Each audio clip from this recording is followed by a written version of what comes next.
Bonjour les épicuriens, aujourd'hui je vous emmène en Italie, dans une des plus belles fermes de production de caviar, Calvisius. Allez, andiamo. Bonjour Monica. Bonjour Maxime. Merci de nous inviter dans la maison Calvisius. Un plaisir pour nous. Merci. Aujourd'hui, est-ce que tu pourrais te présenter? Moi je m'appelle Monica Storlini, je suis italienne 100%, je viens de cette région, je suis salariée pour la maison Calvisius. J'ai commencé cette expérience en 2014, presque 8 ans que je travaille avec cette société. Et mon rôle est de diffondre la marque Calvisius parmi les restaurateurs, les distributeurs, les chefs étoilés, les particuliers. Et aujourd'hui, est-ce que tu pourrais nous parler donc de cette magnifique maison Calvisius? Avant tout, il faut comprendre qu'est-ce que signifie Calvisius. Calvisius est l'ancien romain qui a colonisé la région de Calvisano. C'était un ancien romain très gourmand. Donc, il a donné le nom de Calvisius au village et ça s'est transformé en Calvisano. Merci à monsieur Ravagnan et à un expert, un biologiste russe qui se sont rencontrés aux États-Unis pendant un meeting sur la pisciculture. Ils ont croisé les idées et les esprits et ce biologiste il lui a proposé de faire un élevage en captivité des esturgeons, transformer les élevages qui étaient déjà existants pour l'anguille. Et ils ont décidé de les transformer en élevage d'esturgeons. On a commencé avec l'esturgeon blanc dans les 1977, donc on a plus que 50 ans d'expertise dans l'élevage en captivité d'esturgeons. C'est pour ça que sur la marque, vous trouvez Calvisius Tradition, parce que c'est notre tradition, notre racine. Après, notre élevage il s'est développé avec deux élevages à Calvisano et à Parco del Ticino, donc Calvisius et Ars Italica, on fait 6 sortes d'esturgeons en pureté. Quand je dis en pureté, notre drapeau c'est respecter la nature, respecter le cycle biologique de l'animal et pas faire des croisements des espèces pour avoir un caviar en toute pureté. Aujourd'hui, quel est le secteur où rayonne Calvisius? On a une production de 30 tonnes par an. Presque 32. Calvisius est dédié à la restauration haut de gamme, à l'épicerie de luxe. Par exemple, on est référencé à la grande épicerie de Paris. On a comme ambassadeur chef Joseph Viola et le chef de l'Auberge de Collonges, chef Olivier Couvin et chef Gilles Renard. On a des distributeurs qui sont toujours sur la restauration. On a une antenne à Strasbourg, on a une antenne par exemple à Nantes. Petit à petit, on est en train de conquérir la France aussi. Magnifique.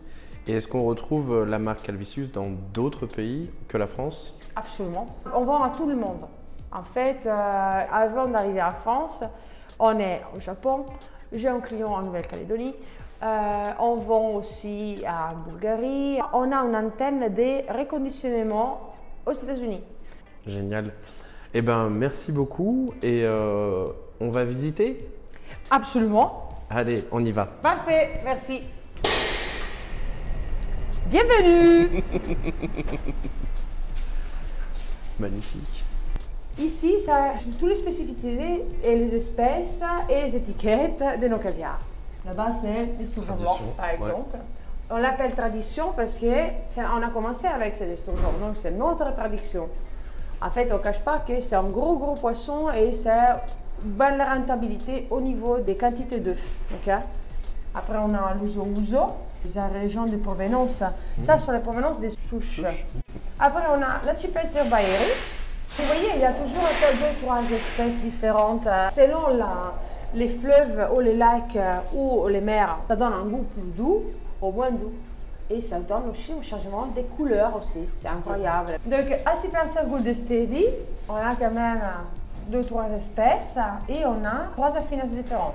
Le Cetra royal, c'est là que vous connaissez, et l'impérial, qu'on va goûter aujourd'hui de la boîte d'origine. Après, la stellato, c'est le Sevruga, qui fait un caviar d'une taille moyenne.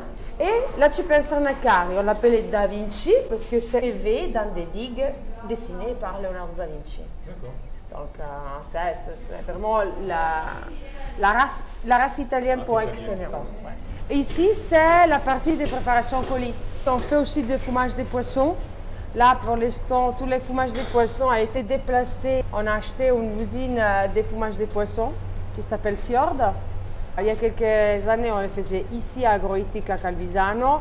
Là, on a déplacé tout et on a mis le fumage là-bas. On fait encore quelques petites choses, le mise en barquette, sous vide, poids fixe, mais c'est surtout les caviars ici. Il y a 2 quais de chargement et après on part.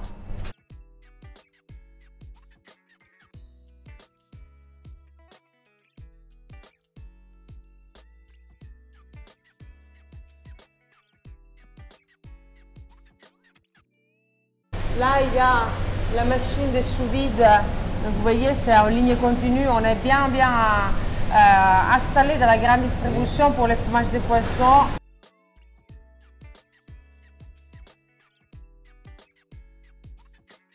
Nous, on est là. Et comme vous voyez, ce sont tous des bassins séparés l'un à l'autre.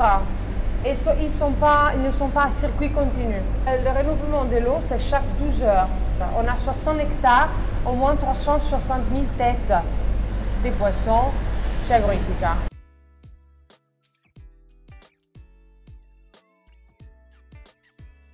Ici, vous voyez 2-3 opératrices, mais à Noël, ils sont 50.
Là, on est juste sur la place d'Agroitica. Maintenant, on va marcher tout au long du parking pour arriver à l'élevage. On va voir l'aquarium, on est en bas du niveau du sol et on va voir les vasques. Comme ça, vous pourrez tranquillement voir comment ils vivent nos esturgeons.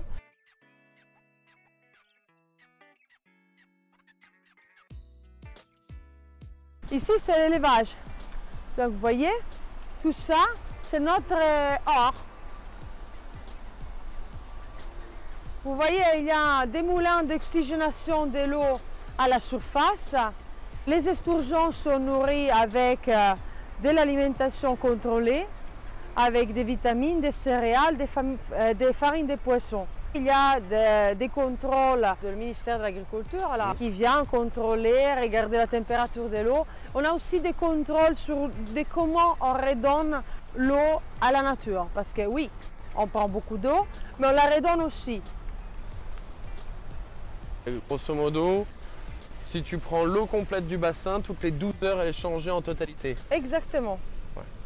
Dans un élevage, dans une pisciculture, est l'élément plus important à la base. Bien Si sûr. tu n'as pas une eau pure et pas traitée correctement, tu ne peux pas avoir un produit fini que c'est à l'auteur de Calvisius. Bien sûr.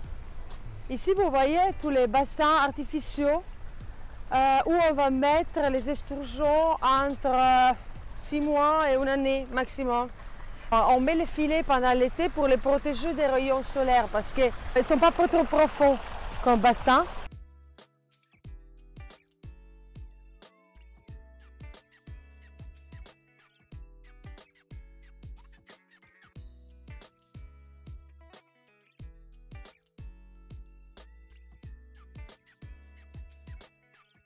Dans ce bâtiment, il y a les petits alevins, donc les plus petits encore, mais on a aussi en nurserie, on a les œufs.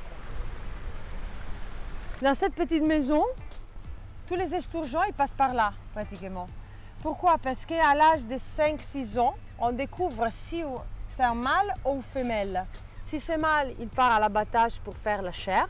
Si c'est femelle, elle continue à vous vivre.